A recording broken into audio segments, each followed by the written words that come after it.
E aí, pessoal, tudo bem com vocês? Eu sou o professor Robert, sejam bem-vindos a mais uma aula de ciências e na aula de hoje a gente vai falar um pouco sobre transformações químicas, tá bom? Então vamos lá, vamos conceituar transformações químicas. Antes da gente ver o que a gente vai aprender, né, antes de conceituar transformações químicas, vamos ver logo o que a gente precisa aprender e como isso pode ser cobrado em questões. Ou seja, a nossa habilidade. Quando a gente terminar essa aula aqui, a gente tem que saber identificar evidências de transformações químicas a partir do resultado de mistura de materiais que originam produtos diferentes dos que foram misturados. Exemplo, mistura de ingredientes para se fazer bolo, mistura de vinagre com bicarbonato de sódio, etc. Gente, basicamente, transformação química. Como na aula passada a gente falou sobre matéria, e eu falei para vocês que quando a gente junta determinadas porções de matéria com outras determinadas porções de matéria, podem acontecer algumas reações, ou pode não acontecer nada, né? Caso ocorra alguma coisa, né, dependendo do que vai acontecer, a gente chama essas reações de reações químicas, ou transformações químicas, ou... Eu vou já me lembrar do qual é o outro nome disso daqui. Ah, lembrei. Fenômenos químicos. Então, vamos lá. Reação química é a mesma coisa que transformação química, que é a mesma coisa que fenômeno químico. Professor, por que você está falando disso? Porque a nível de questões você pode ter esses três nomes, tá bom? Ó, o exemplo que ele deu aqui, mistura de vinagre com bicarbonato de sódio. Pessoal, se você misturar vinagre com bicarbonato de sódio, você vai ver ali uma reação com uma grande liberação de gás. E a gente vai ver que toda vez que há uma liberação de gás na mistura de dois materiais, é considerado uma reação química, tá bom? Mas vamos lá, não vamos apressar o passo não. Vamos conceituar aqui uma reação química. Uma reação ou transformação química é uma transformação da matéria em que ocorrem mudanças qualitativas na composição química de uma ou mais substâncias reagentes, resultando em um ou mais produtos. Professor, não entendi, foi nada. Gente, a gente vai entender melhor essa parte aqui na hora que a gente for falar dos exemplos, tá bom? Mas antes da gente falar dos exemplos, é importante a gente saber o que é um reagente e o que é um produto. Seguinte, isso tem na página 158 do nosso livro. As substâncias inicialmente presentes num sistema e que se transformam em outras em consequência da ocorrência de uma reação química são denominadas reagentes. Professor, como assim? Quando você tem um sistema com duas ou mais substâncias, e quando você mistura essas substâncias ocorre uma reação química, essas substâncias são chamadas de quê? São chamadas de reagentes, tá bom? E essas novas substâncias produzidas são chamadas de produto. Professor, ainda não entendi. Vamos para o exemplo aqui. Observe aqui, gente. Você tem aqui o etanol, tá? Você tem aqui o etanol. Se eu misturar o etanol com o gás oxigênio, vale lembrar, gente, que aqui são duas substâncias diferentes, tá? Então, o que foi que eu fiz? Eu peguei uma substância e misturei com outra substância. Quando eu estou fazendo isso, eu estou misturando dois produtos, duas substâncias. Essas substâncias que estão sendo misturadas são o quê? São os reagentes. Então é por isso que nesse caso aqui, o etanol e o gás oxigênio são reagentes. E aí o que eles vão fazer, professor? Como o próprio nome já diz, eles vão reagir um com o outro, né? Então depois que eles reagirem, pessoal, eles vão formar o gás carbônico e a água. Então, você pode ver que inicialmente você tinha etanol e gás oxigênio, duas substâncias diferentes. Eles reagiram entre si, formando gás carbônico e água. Esse resultado dessa reação das substâncias é chamado de produto, tá bom? Ou seja, é o que é criado após a reação dos reagentes, tá? Perdoe aí o trocadilho, certo? Deu para entender tranquilo, né?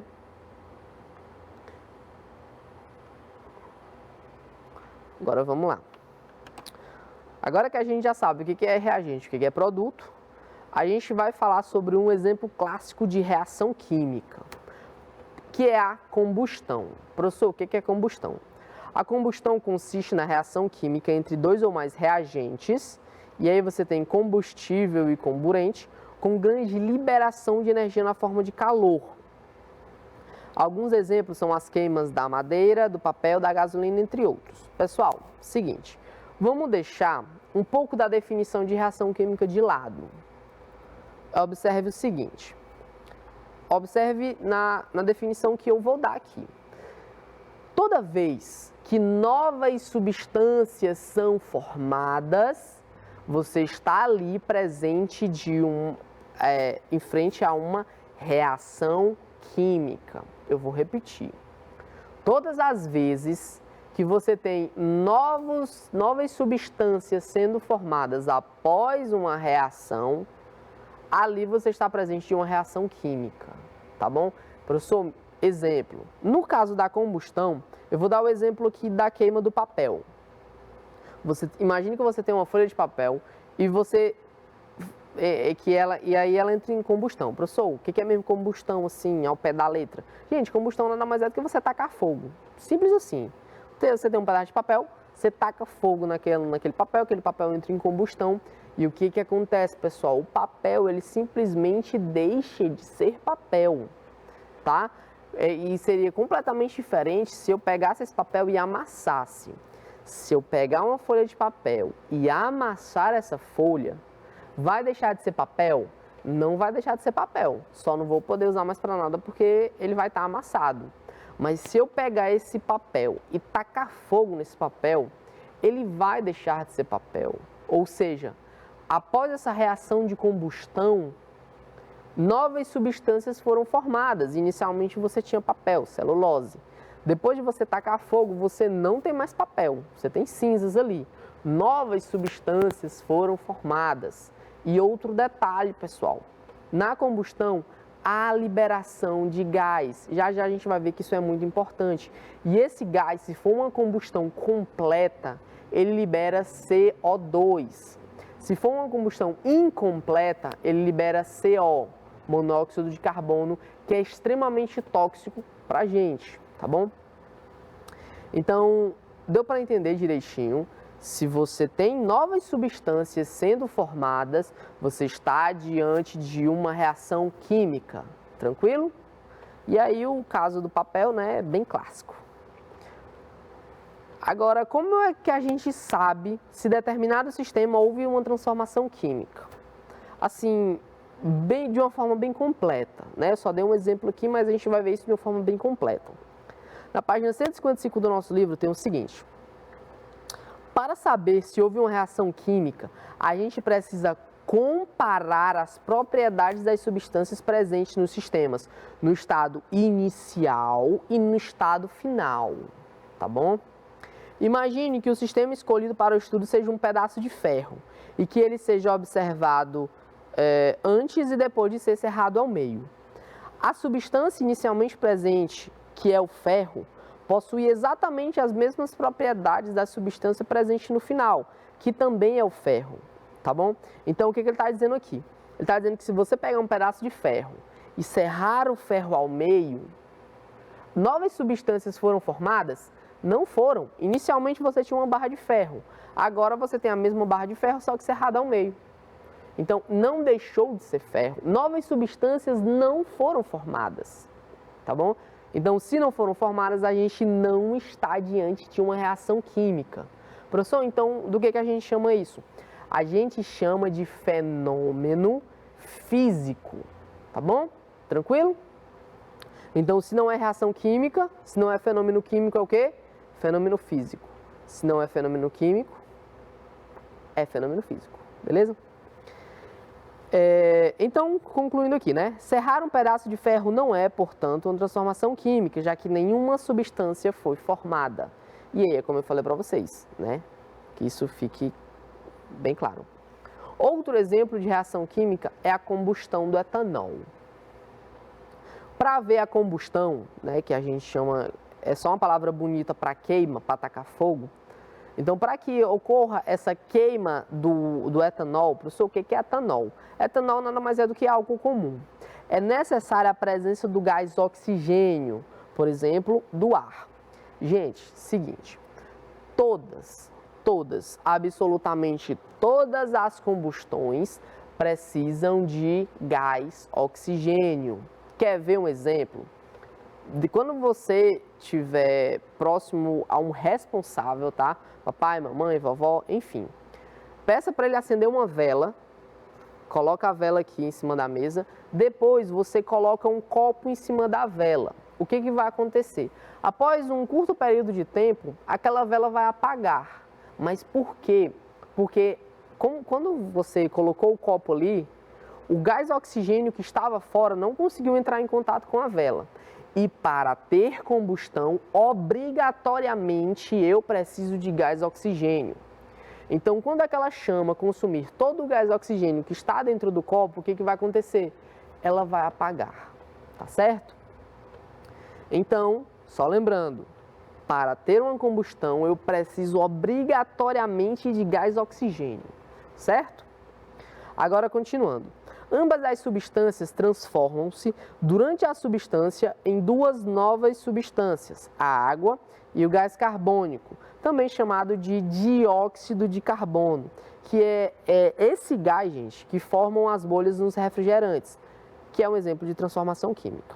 Pessoal, seguinte, vamos lá. Aqui embaixo você tem a representação do etanol. O etanol em si, ele não vai conseguir queimar, né? Ele tem que estar presente do gás oxigênio. Então, você tem duas substâncias diferentes. Inicialmente, você tem o etanol e você tem o gás oxigênio. Após essa combustão, né? Lembrando que esses daqui são os reagentes. Então, após essa combustão, vão ser formadas novas substâncias. Ou seja, o gás carbônico e a água. Então, aqui é um exemplo de uma reação química ou não? Vale lembrar que, como a gente acabou de ver, a gente tem que comparar as substâncias presentes no início e no final. Se for a mesma, é fenômeno físico. Se forem diferentes, é fenômeno químico. Então, vamos lá. Inicialmente, você tem etanol e gás oxigênio. Depois, você tem gás carbônico e água. Então, são substâncias diferentes do início? São. Então, aqui você está presente de uma reação química, tá certo? Alguns exemplos cotidianos de reações químicas. Existem muitos exemplos de reações químicas no cotidiano. Entre eles estão a formação de ferrugem num pedaço de palha de aço. Gente, a ferrugem, ela é sim um exemplo de transformação química, principalmente porque a liberação de gás, tá certo? Outro exemplo de reação química é o apodrecimento dos alimentos. Então, quando você tem um alimento ali apodrecendo, mas primeiro, por que ele apodrece? Por conta da ação dos decompositores. E esses decompositores, gente, por conta dessa decomposição, ela vai liberar o que? Ela vai liberar gás.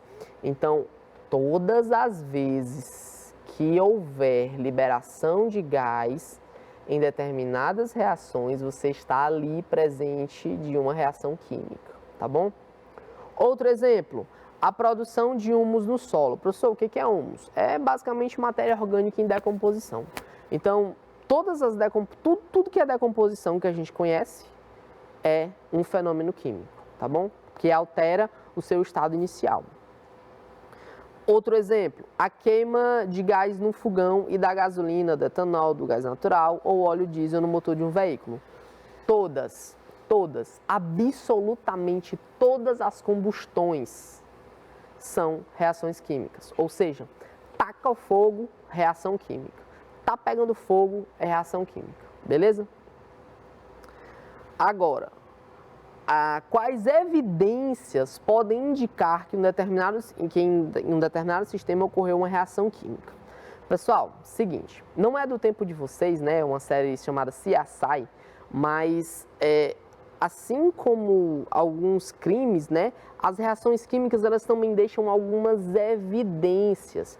Se a gente analisar essas evidências bem direitinho, a gente vai saber se ocorreu ou não uma reação química. Professor, que evidências são essas? Primeiro de tudo, liberação de calor. Se está liberando calor, ou seja, processos exotérmicos, que a gente vai já falar sobre eles, é um exemplo, é uma evidência de reação química, tá bom? E aí o exemplo que ele dá aqui são as combustões. Outra evidência, mudança de cor.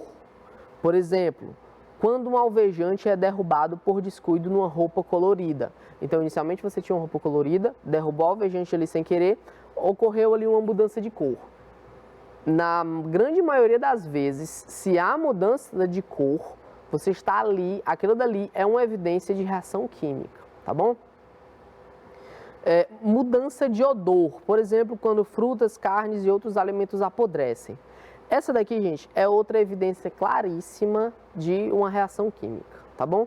E por fim, talvez uma das mais importantes, é a liberação de gás. Pessoal, eu digo e repito, sempre que houver liberação de gás, você está ali presente de uma reação química, certo?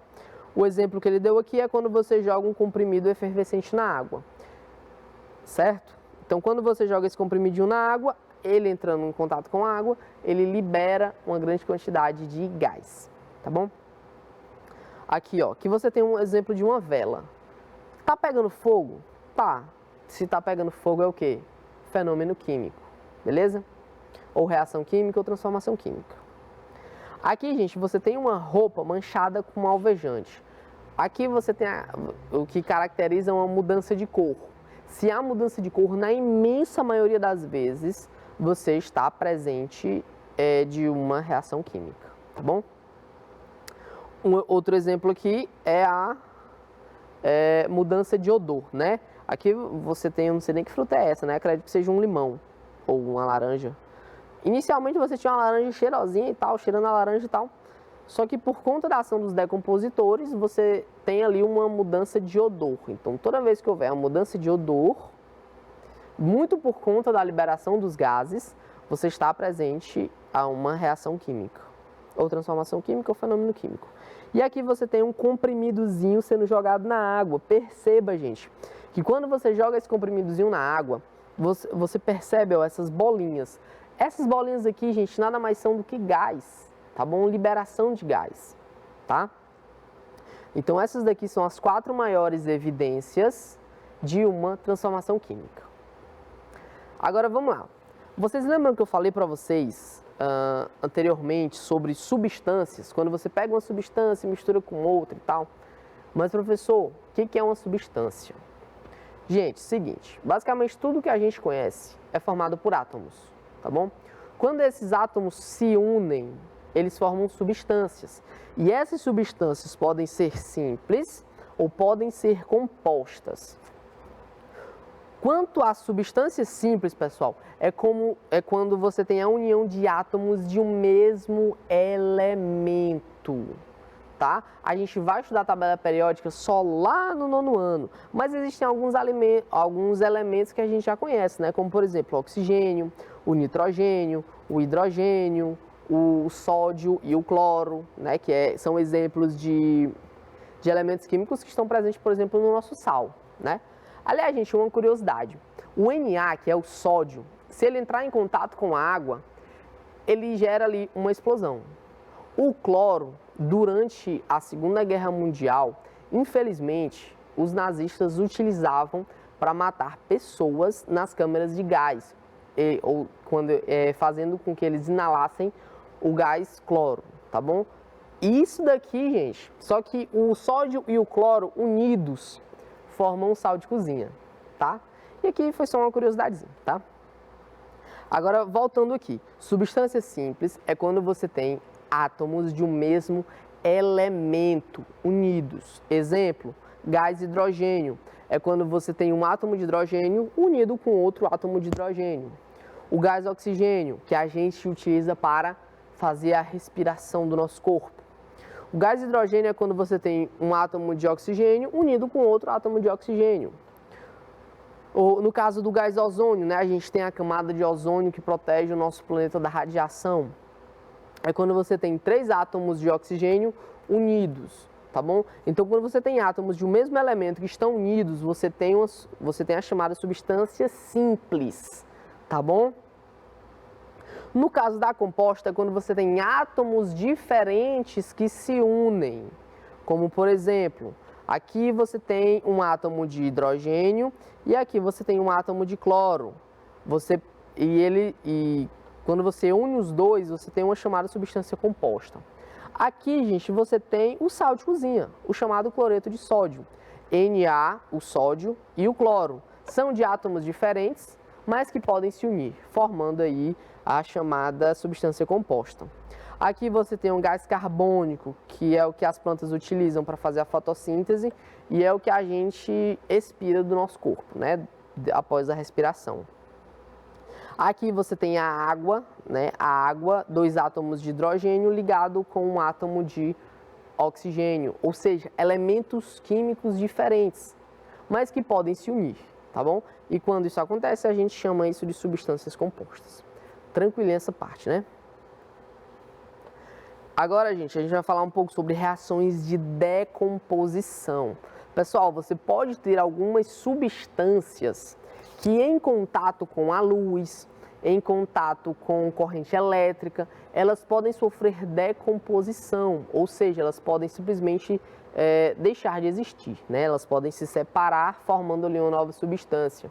E essas reações de decomposição, pessoal, existe uma grande variedade, e a gente vai falar um pouco sobre elas agora.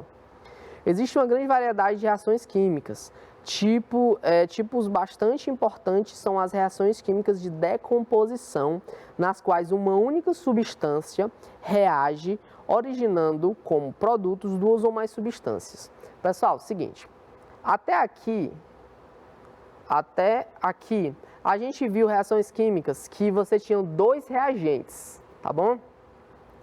A partir de agora, a gente vai ver reações químicas que tem somente um reagente. Nesse caso aqui, pessoal, é o peróxido de hidrogênio. O peróxido de hidrogênio, pessoal, se ele entrar em contato com a luz, ele vai sofrer uma decomposição. Então, inicialmente você tinha peróxido de hidrogênio, entrou em contato com a luz, esse peróxido de hidrogênio foi transformado em água e em gás oxigênio, tá bom? Então, você teve novas substâncias sendo formadas? Sim. Analisando aqui o início, eu tinha peróxido de carbono e no final eu tinha água e gás oxigênio, completamente diferente do outro, tá bom? Então, toda vez que tiver novas substâncias sendo formadas, é reação química, tá bom? Como eu falei para vocês, gente, para ocorrer a decomposição do peróxido de hidrogênio, ele tem que entrar em contato com a luz.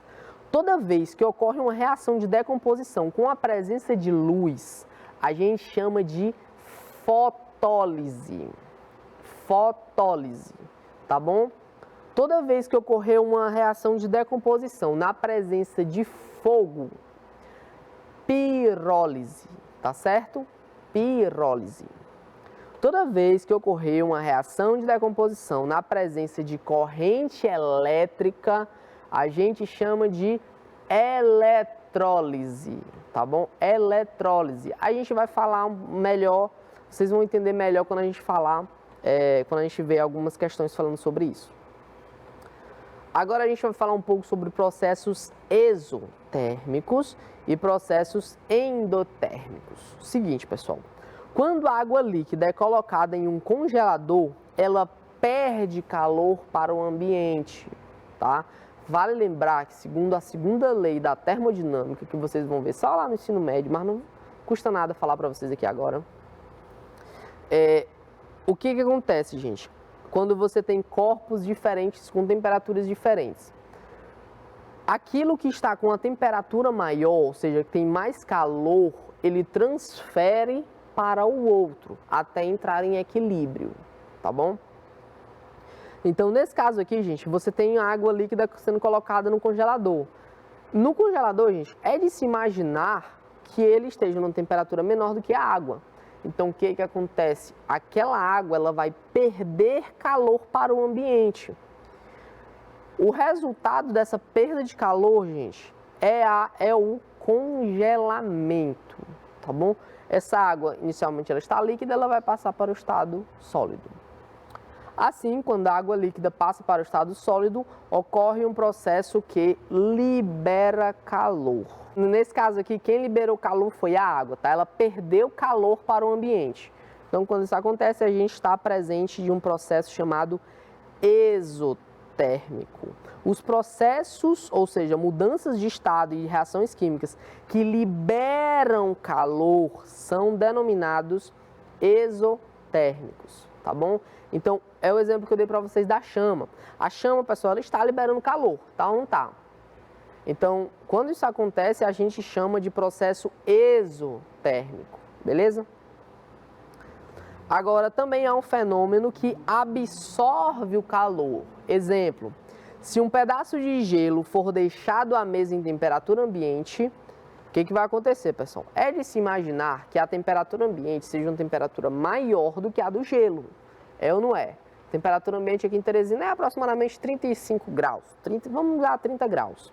E o gelo está uma temperatura aproximada de menos 10. Então, tem uma diferença de temperatura. O que vai acontecer? No caso do gelo, ele vai receber calor do ambiente, tá bom? Lembra lá, ó, essa troca de calor é de onde tem mais para onde tem menos, até gerar um equilíbrio, chamado de equilíbrio térmico, tá?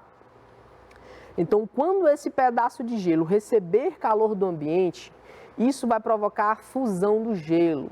Como assim fusão, professor? Fusão, gente, é quando passa do estado sólido para o estado líquido, tá bom? Então, esse gelo vai derreter, certo? Então, esses processos, gente, que absorvem calor, são denominados processos endotérmicos, certo? Então, exotérmico libera calor, endotérmico absorve calor, tá bom? Então, pessoal, a gente vai ficando por aqui, certo? Espero que vocês tenham gostado da aula, espero que vocês tenham entendido bem. Na próxima aula, a gente vai ver se realmente compreendeu o assunto, resolvendo algumas questões, certo? Fiquem bem e até a próxima.